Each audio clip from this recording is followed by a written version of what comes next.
அனைவருக்கும் வணக்கம். நாம் திரு அருட்பிரகாச வள்ளலார் பதிப்பித்த கண்ணுடைய வள்ளல் என்கிற உயர்ந்த ஞானி ஒருவர் இயற்றிய ஒளிவில் ஒடுக்கம் என்கிற உன்னத நூற்தொகுப்பை வாசித்துக் கொண்டிருக்கிறோம்.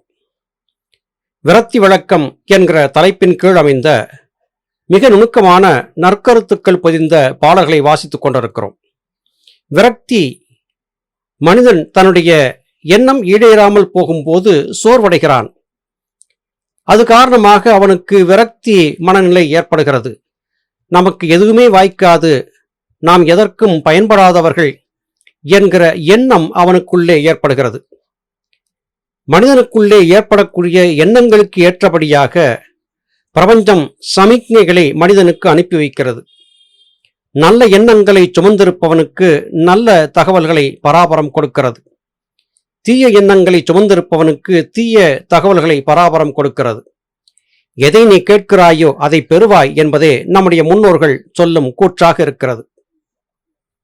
இதை வலியுறுத்தக்கூடிய நுணுக்கமான பாடல்களை இன்றைய பாடற்பதிவிலே பார்க்க இருக்கிறோம்.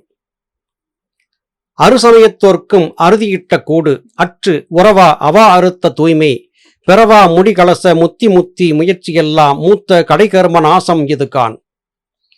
நாம் செய்திருந்த கர்மவினைகள் காரணமாகவே நாம் இந்த மானுட உடலை பெற்றிருக்கிறோம். மானுட உடலை பெற்றான பிறகு நம்முடைய பழைய கர்மங்கள் காரணமாகத்தான் இந்த பிறவி நமக்கு வாய்த்திருக்கிறது என்கிற உண்மையை நாம் ஏற்றுக்கொள்ள மறுக்கிறோம். அது காரணமாக தெய்வ நிந்தனையும் கூட நாம் அவ்வப்போது செய்தும் வருகிறோம். இந்த தெய்வத்திற்கு கண்ணில்லையா? தெய்வம் என்னை மாத்திரம் ஏன் இப்படி தொந்தரவு செய்கிறது? எனக்கு மாத்திரம் ஏன் இந்த துன்பம் வருகிறது என்றெல்லாம் புலம்பவும் அங்கலாய்க்கவும் செய்கிறோம். இதற்கு காரணம் அறியாமைதான். இந்த அறியாமை காரணமாக நாம் கொண்டிருக்கக்கூடிய துன்ப மனநிலையிலே இருந்து நம்மை கரை சேர்ப்பதற்கு ஞானிகள் மகான்களுடைய உபதேசங்கள் ஊன்றுகோலாக மாறுகின்றன. பொதுவாக நம்முடைய தேசத்திலே 6 வகையான சமயங்கள் இருந்தன. அந்த 6 வகையான சமயங்கள் சிவனை வழிபடும் சைவம், விஷ்ணுவை வழிபடும் வைஷ்ணவம், முருகனை வழிபடும் கௌமாரம், சூரியனை வழிபடும் சௌரம், சக்தியை வழிபடும் சாக்தம், கணபதியை வழிபடும் காணாபத்தியம் என்று இப்படி இருந்தன.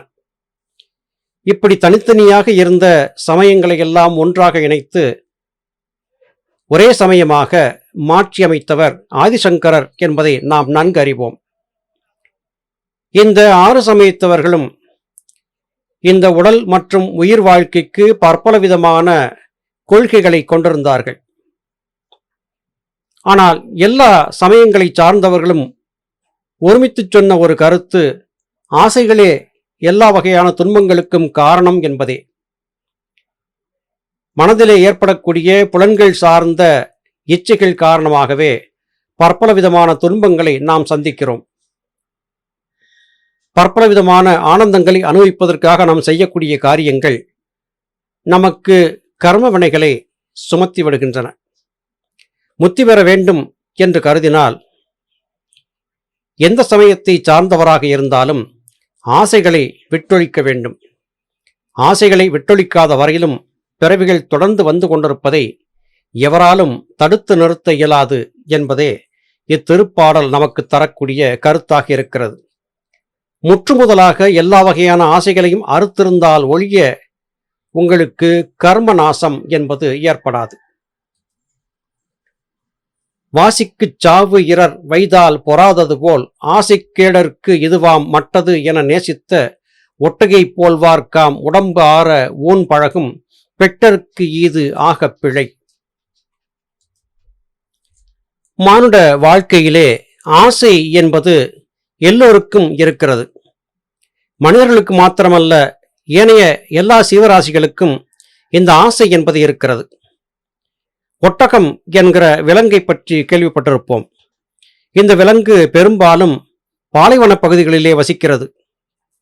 நீண்ட தூரம் பாலைவனத்திலே பிரயாணித்து தனக்கு தேவையான தண்ணீரையும் உணவையும் சேகரித்து வைத்துக் கொண்டு பல நாட்களுக்கு பயன்படுத்திக் கொள்ளக்கூடிய ஆற்றல் ஒட்டகத்திற்கு இருக்கிறது.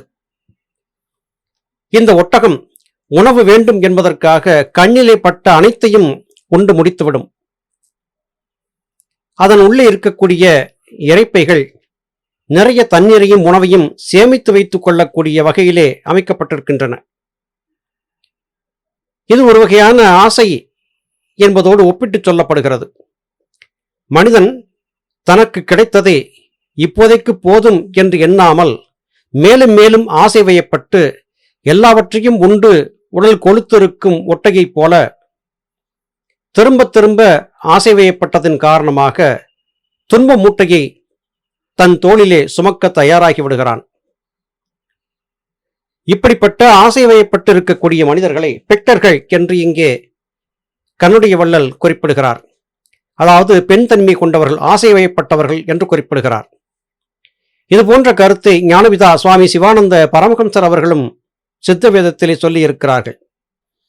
மனம் போன போக்கிலே வாழ்பவர்கள் பெண்கள்,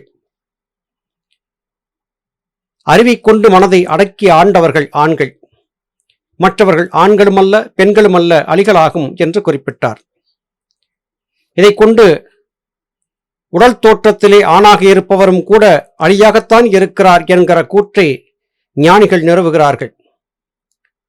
ஆசை வயப்பட்டவர்களுக்கு எல்லாமே துன்பமயமாக இருக்கும். நல்லதை பற்றி சொன்னால் அதை இவர்கள் ஏற்றுக்கொள்ள மாட்டார்கள். ஆசையின் காரணமாக தனக்கு மரணமே ஏற்படாது, தான் இந்த உலகத்திலே நீடு வாழப்போகிறோம் என்கிற அறியாமையான எண்ணத்தோடு வாழக்கூடிய நிலையே பெரும்பாலானவர்களுக்கு இருக்கிறது.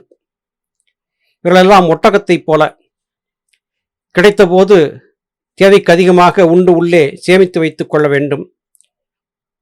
கிடைக்காத போது கிடைத்த இடத்தை தேடி பயணிக்க வேண்டும் என்று இப்படியே பொருள் தேடுவதும் பொன் தேடுவதும் உடற்தேவைகளுக்காக ஓடுவதுமாகவே மனிதன் வாழ்க்கை பெரும்பாலும் கழிந்து கொண்டிருக்கிறது.